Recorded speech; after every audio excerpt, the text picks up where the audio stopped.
बारि खनानि लाइ औवा बिजौआ गै नारें सुबादि गन्थं बिजौ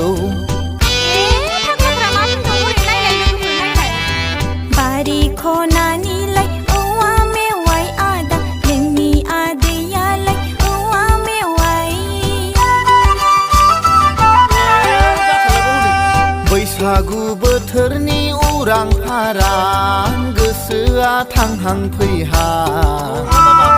बैसागु बोथोरनि उसाव बादाव रंजानाय बोथोराव